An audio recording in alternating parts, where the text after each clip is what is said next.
आज झूठ मत बोलिए, न झूठ बोलिए, न बोलने दीजिए और न सुनिए। इसलिए राम मंदिर 400 साल की लड़ाई के बाद बन रहा है, अच्छी बात है, लेकिन इसके पीछे एक जघन्य अपराध किया है, उसकी तरफ मत देखो, वहां से आंखें मूंद लो। सबकी कोशिश है, शत्रु की भी कोशिश है और आपके जो अपने लोग हैं उनकी भी कोशिश है। 1991 में अयोध्या का आंदोलन अपने क्लाइमेक्स पे था और सरकार कांग्रेस पार्टी की थी दिल्ली में। हमने जो सौदा किया, ये चोर आपको आज भी नहीं बताते हैं किसने इनको ये ताकत दी कि हमारे बिहाफ पे हमारा सौदा करें। लेकिन हमने सौदा इसलिए करा कि तत्कालिक तो कम से कम अयोध्या हमें दिल्ली पहुंचा देगी, इसलिए बाकी के बारे में छोड़ दो, अभी बात नहीं करनी है। और चुपचाप समझौता करके बाहर निकले और किसी को पता ना चले, और हम बताएंगे नहीं, ज्ञान सब बांटेंगे कि महाभारत में समलैंगिकता थी कि नहीं थी। ये दुनिया भर में घूमते भटकते लाइफ 40,000 साल पुराना हमारा डीएनए है कि नहीं है, हर मस्जिद में शिंगलबिंग क्यों ढूंढना है, ये सारा ज्ञान तो हमको बता रहे हैं, लेकिन असली बात नहीं बता रहे हैं। 1991 के अंदर भारत की पार्लियामेंट के अंदर एक जघन्य अपराध हुआ और कांग्रेस पार्टी के साथ अंदरूनी तौर पे गुपचुप एक समझौते के तहत आपने सनातनी हिंदू समाज का सौदा किया। कहा गया कि साहब ये जो देश में कुल मिलाकर के कोई उनकी गिनती जिस पे समझौता हुआ है वो 42,000 मंदिर हैं। ये मंदिर अनादि काल पुराने मंदिर हैं, शक्ति के पीठ हैं। ये वो मंदिर नहीं है जो सड़कों के किनारे कहीं कोई बना देता है। उन मंदिरों का आर्किटेक्चर ऐसा है कि दुनिया उन पर रिसर्च करे तो आज तक लोगों को समझ में नहीं आएगा कि ये मंदिर बन कैसे सकते हैं। लेकिन सब कुछ छोड़ो यार, अभी तो सिर्फ फायदे की बात सोचो, बाद में देखी जाएगी। 1991 में भारत की संसद के अंदर एक कानून पास हुआ, उस कानून का नाम है प्लेसेस ऑफ वर्शिप एक्ट 1991। इसके तहत कांग्रेस पार्टी ने कानून बनाया कि 15 अगस्त 1947 को जो मंदिर कहीं किसी में मजार है, कहीं किसी के अंदर मस्जिद बना दी गई है, उनकी स्थिति यथा स्थिति ही रहेगी, उसमें कोई बदलाव नहीं होगा।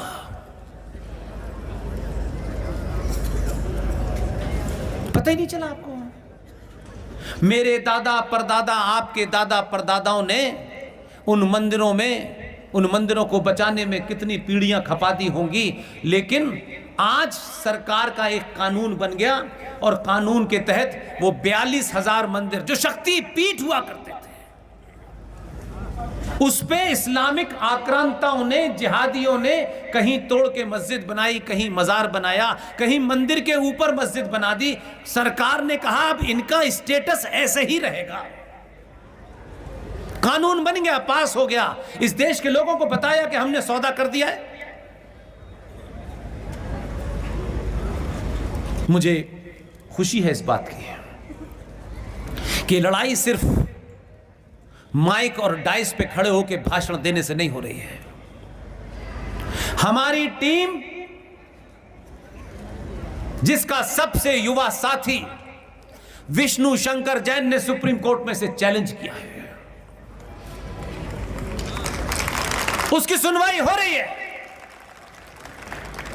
और हमने पक्ष रखा है कि भारत की संसद को यह अधिकार किसने दिया, भले ही वो चुनी हुई हो।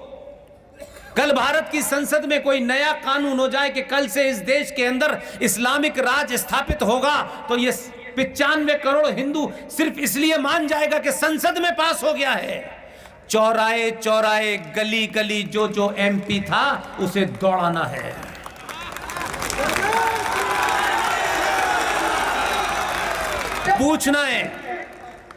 पूछना है उनसे तुम्हारी 5 साल की दलाली, चंद रुपयों के लिए तुमने सौदा किया है, तुमको बख्शेंगे नहीं। विष्णु शंकर जैन ने जब यह मुकदमा किया तो कुछ लोगों को तकलीफ हुई, क्योंकि उनकी तो दुकान चल रही थी, उनका ये कहां से नए पैदा हो गए। टेलीफोन कर करके जजों से कहा जा रहा है कि अभी फैसला मत दीजिए, अभी तो पहली बार तो समय मिला है 70 साल में हमें खाने का। विष्णु शंकर जैन, और ये जैन शब्द पे मैं बार बार इसलिए एम्फेसिस करता हूं, पूरे देश में इन जैनों की कितनी जनसंख्या है? मात्र कुछ लाख। आपके झारखंड में कितनी होगी? 15-16 हजार। हिंदुस्तान की माइक्रोस्कोपिक गिनती में सबसे कम जनसंख्या वाले लोगों की पुरुषार्थ देखिए, और 95 करोड़ के ठेकेदार दलालों का पुरुषार्थ देखिए। आपके यहां, आपके शहर में किसी सरकार ने जैनियों के जो तीर्थ स्थल था उसको टूरिज्म की जगह बनाने की कोशिश की। जो ताकत उनके पास थी उस ताकत का इस्तेमाल किया, और संतों ने खड़े होकर के उनको नंगा किया। जो ठेकेदार पे चंदा लेने आते थे, खुलेआम कहा, नाम लेके कहा, और अपनी जो ताकत उनकी थी कि उनकी भागीदारी भारत की इकोनॉमी में कितनी है, उस ताकत के बल पर उन्होंने बैठे बैठे इस राज्य की सरकार को झुका दिया।